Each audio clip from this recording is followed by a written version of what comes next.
and also complete all the pending work that is ahead of us.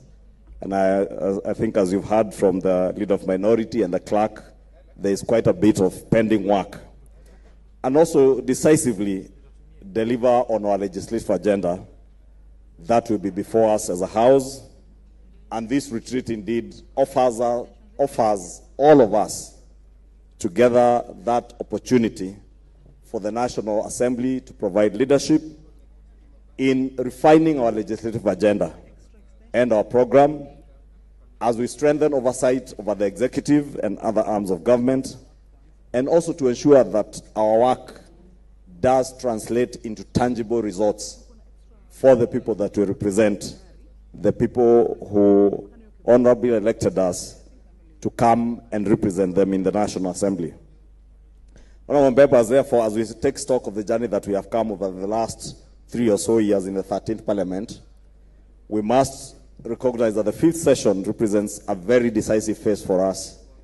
And this is a moment that will shape how this Parliament will be remembered ultimately. And I therefore urge you to enter this session with focus, immense discipline, and commitment to secure both our individual and collective legacies in the 13th Parliament as we begin at the beginning of next month.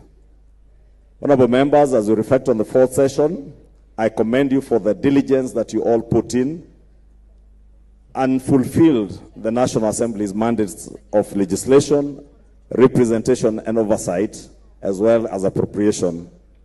And during the session, the House held a total of 116 sittings.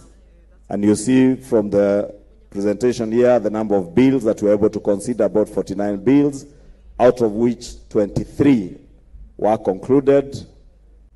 A total of 210 motions, out of which 150 were concluded, petitions 64, and 28. And with that, you see the issues that the clerk of the National Assembly was speaking to.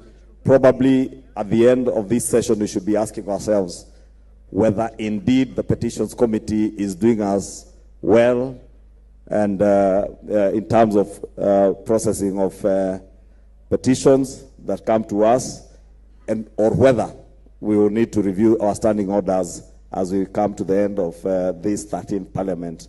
Questions, again, with the changes to the standing orders and statements, you see there are quite a number, 130, 76 were answered, and must commend chairs of committees and committees that put in a lot of work to consider many of these questions and statements.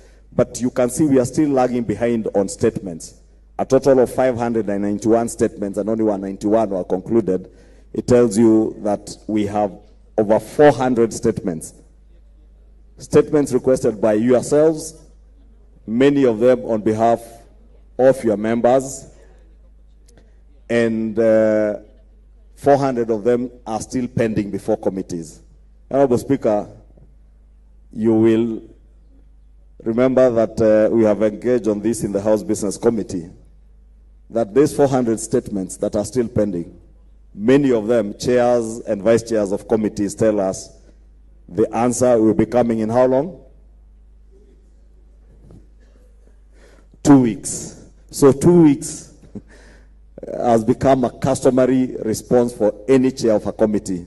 But how often do we follow up to make sure that within those 2 weeks we deliver on those statements? Because if we did, we would not have 400 of them pending. We have considered 82 statutory instruments very well, because 68 of them have been concluded. Sessional papers, only 1 is pending. Treaties and agreements, out of 16, 9 have been concluded, 7 pending. And of course, we have had a total of 3,130 papers that have been laid before the House.